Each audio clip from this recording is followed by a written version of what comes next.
right now, Vladimir Putin and Chairman Xi in China, they sense weakness with Joe Biden and this administration. And some people say, well, how in the world are you even going to talk about this? Like, why in the world would you even say anything negative about Joe Biden? I believe that Joe Biden is right now on pace to be the worst president of our lives.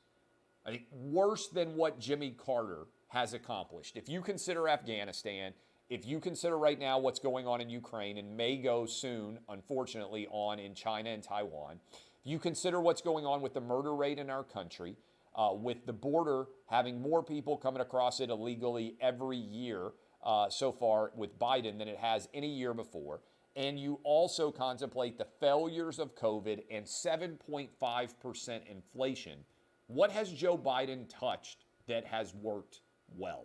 What is better right now?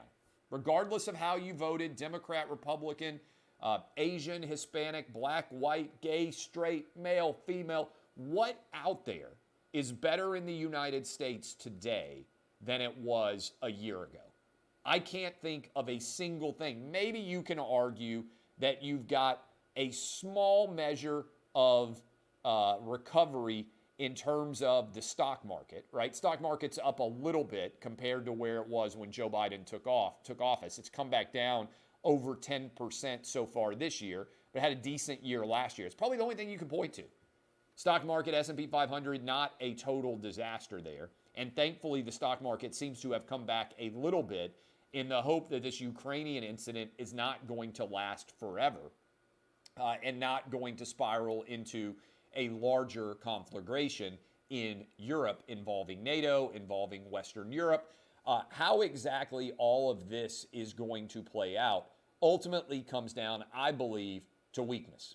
And I believe our failures in Afghanistan, combined with the failures that we are seeing domestically right now, 7.5% inflation, murder rate skyrocketing, border a sieve at the south, and everything surrounding COVID simultaneously, all of the tension, all of the feuding is creating a huge mess, a void of leadership that is being taken by totalitarian, autocratic leaders in China and in Russia as an opportunity to expand their sphere of influence while the United States' own sphere of influence is declining.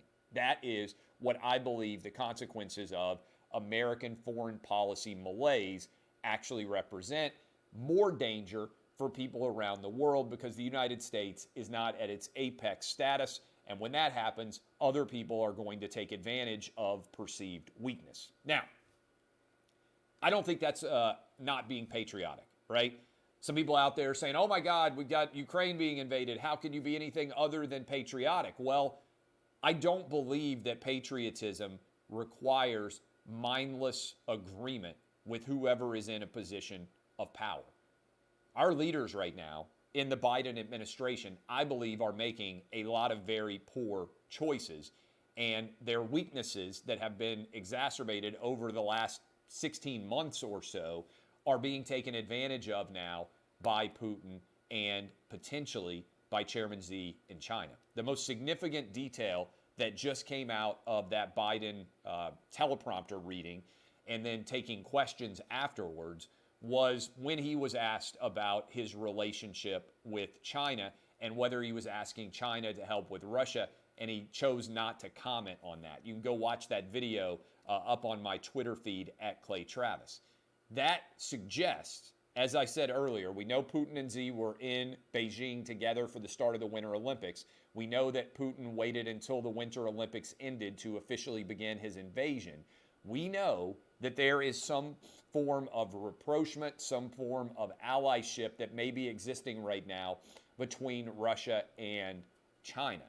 And so that makes me wonder whether a dual-fronted battle may be soon on the horizon with Taiwan. Some of you may say, well, why do we care about Taiwan? Taiwan is a much bigger issue than Ukraine, frankly, because Taiwan is where most of our semiconductor chips come from. Democratic island off the coast of China in the South China Sea.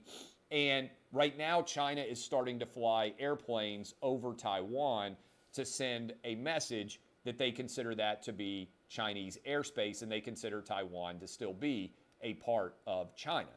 And so we have long had in the United States a policy of strategic ambiguity as it pertains to China. What does that policy of strategic ambiguity actually mean? Well, it means that we don't actually say what we would do in the event China decided to invade Taiwan. Are we going to send troops there? Are we going to send aircraft carriers? Are we going to send airplanes, ships, materials? We never say. And as a result, there is a looming potential conflict here as China potentially expands. Remember, China took Hong Kong and there was virtually no pushback. Now, they took advantage of the Hong Kong situation in the midst of COVID as everyone around the world was focused on their own internal domestic squabbles. And that is the biggest issue that I see right now. We have been in a war of ideas with China for the last decade or more in a significant fashion, and most people in America didn't even notice. Most people in America weren't even aware when it became a big deal about whether the NBA would allow its players to speak out against Chinese genocide. That was a big deal because we're in a battle for ideas.